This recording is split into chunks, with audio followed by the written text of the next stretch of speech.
important, and what I'm trying to do here now is create a safe environment for you. I'm trying to design an alliance. That's what I'm doing. And that's what you want to do with your staff. You want to do that with any person you have a relationship with, actually. You want to design an alliance. And one manager is going to design a different alliance than another manager because you're different people, and different things are going to be important to you. And so part of doing that is setting up expectations. Really important to have expectations. If you don't have expectations, your staff, it's a little ambiguous, and your staff doesn't quite know what to do, and you're not really setting them up for success. So again, everybody's expectations will also be different. You know, maybe your expectations will be, you know, when you're on this level, this is what I expect of you. If you go to a senior level, this is what I expect. Or if you're a new person, this is what I expect. And it's something to think about. A lot of managers don't even have that in place because they've never been asked to think about it. And then the staff member that works for you is like, am I doing it? Is it right? You know, what am I doing? So it's really something to think about and to look into about expectations, your own expectations of that job and of the department you have. Because the key is for you to set your staff up for success. That's really the key in managing. That's the only thing that you want to do. There's nothing else. Everything else follows if you have that in place. Okay. So far, so good? Making sense? Okay. And everybody has a different work style. You have a different work style than the next manager down the office down from you. Your staff members have a different style than you do. And it's really important to get to know the different styles of your staff.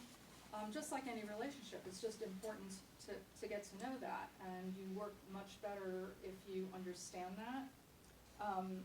If any of you have, any of you know about the DISC assessment? Some companies do this. You can actually, I think, do this on your own. You can Google this, and they let you, bless you. A DISC assessment is it's one of those assessment tools. It talks about behavior, and what it does is it doesn't change a person, but it helps you understand how to collaborate with people. So there are 4 different behaviors in the DISC world: dominance, influence, steadiness, and conscientiousness. And so dominance is a decision maker, the doer, direct communicator. I have a little bit of that in me. You can see that passion, getting her done, that kind of thing.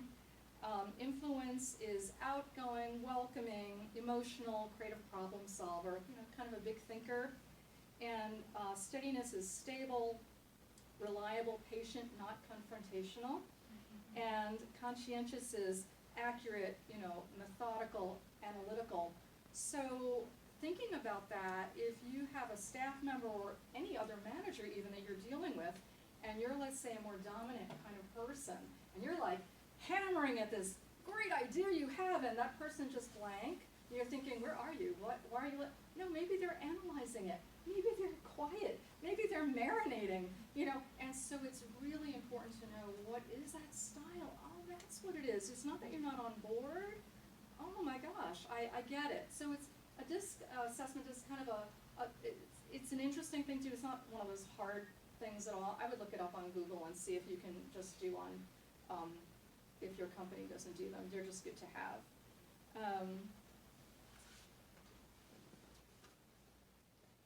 You also want to think about your department culture. So I always say that a manager, you're the CEO of your department. You've got the CEO of your company, that's fine. You're the CEO of your department. You make sure it runs the way you want it to. And it's important for you to make your staff feel safe in your department, if that's the kind of manager I hope you would want to be. Not dictatorial, but somebody who cares about your staff. And you might be asking them questions to get to know, like, how much direction do you like? Do you like to work autonomously? Do you like to come in on a one-on-one and share things with me? Or maybe you're the kind of a manager that likes to have a meeting every morning for 5 minutes and then set everybody up for success and they're on their way. So you want to figure out what is our department culture, what do I want to be, and the manager is the person, it's always the person at the top that's setting it. I mean, a staff member can try and make the culture better, it's never gonna work, it's always the person at the top that's going to set that out there.